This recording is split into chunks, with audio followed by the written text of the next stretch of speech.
In the 1950s, the US and Soviet Union realized something terrifying. The first country to dominate space would gain the ultimate strategic and military advantage. Today, a new race is unfolding. It's not about the moon, it's about money. And the first to secure a Bitcoin strategic reserve could win the game. We go backstage with Mark Moss at Bitcoin MENA 2024 and ask, is Bitcoin the new arms race for hard money, or is it already too late to catch up? Let's mine deep. For years, governments scoffed at Bitcoin. They called it a joke, a Ponzi scheme, a tool for criminals. But here's the reality check. You can't ban Bitcoin. You can't shut it down. The only thing you can stop is yourself from having it. And now countries are waking up to the game theory driving the Bitcoin network. Just like in the Cold War, nations are now making strategic moves behind the scenes to best their adversaries. Bhutan and Russia have been quietly mining Bitcoin for years. Abu Dhabi and Norway's sovereign wealth funds have begun allocating. China and India are de-dollarizing at record speed. And now, US pension funds and state treasuries are stacking Bitcoin. And with Donald Trump's campaign promise to make the US a Bitcoin superpower, it seems the Bitcoin space race is officially on.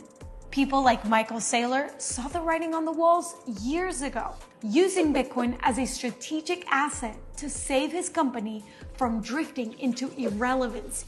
So how does he see it play out for governments? So if you're the United States, what are you worried about? Losing your world reserve currency status. Where's the money going to go? To Bitcoin. How do you hedge that? Just go to where everybody's going and buy 20% of it, and then when they get there, you'll be fine. Where else are you going to go? Saylor lays it out clearly. Bitcoin isn't just an investment, it's a strategy. And the game theory is ruthless.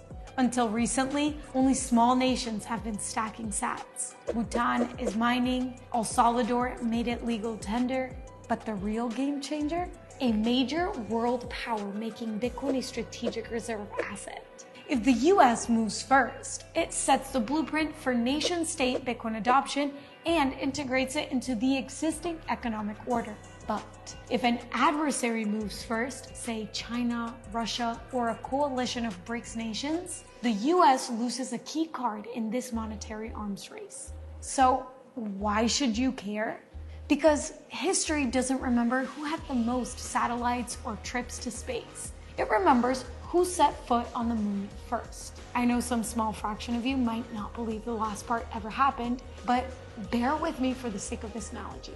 Think about the British pound in the early 1900s. It was the dominant global currency, backed by the largest gold reserves. Britain controlled trade and dictated the financial system until World War I drained its reserves. Meanwhile, the US accumulated gold. And by the end of World War II, it had enough assets and leverage to dictate Bretton Woods. The British pound lost its status as reserve currency, and the US dollar took its place. Now imagine the same story, but this time the US is Britain. If another major power moves first, China, Russia, or BRICS nations leveraging Bitcoin as a neutral reserve asset, the US risks losing the financial edge that made it a superpower. It wouldn't matter if the US eventually caught up. The standard would already be set. This isn't just about buying an asset. It's about securing monetary power for the next century. If the US leads, it sets the terms. If it lags, it becomes a financial follower in a Bitcoin-denominated world. And if you think Bitcoin is too small to matter, well, that's exactly what the UK thought about the dollar 100 years ago.